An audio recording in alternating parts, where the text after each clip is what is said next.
Working with Stella Adler was terrifying because she was so honest.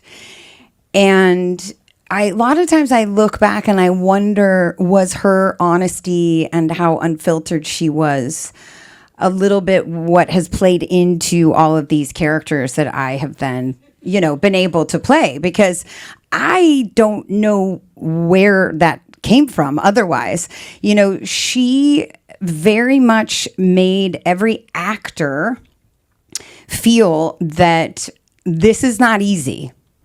And if you don't have it in the room, you're going to have to figure out how to get it fast, because she knew so much about how harsh this business can be. And she wanted to make sure that she was sending actors out into the world that knew that. So she was very real. And sometimes I would watch her. She would teach these master classes and you could watch them, and I would watch them all the time because I was fascinated by what she would tell these actors. And she would break them down and they would be in tears, and she would just say, "Stop it." And the whole room was just silent, and you're like, and I was in my brain, I'm like, I don't think that's going to help.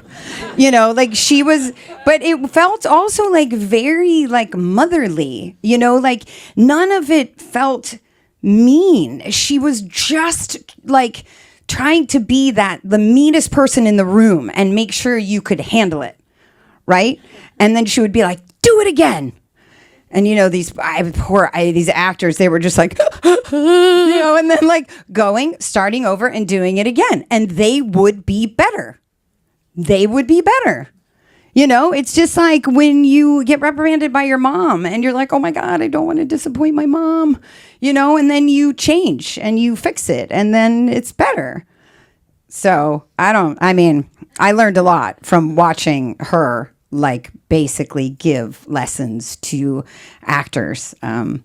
I never got to act in front of her, which is something I wish I did, but training under her whole technique is what I, come from. So I think for me, I always choose everything I do based on the character, never on the entirety of the show or the movie or what have you.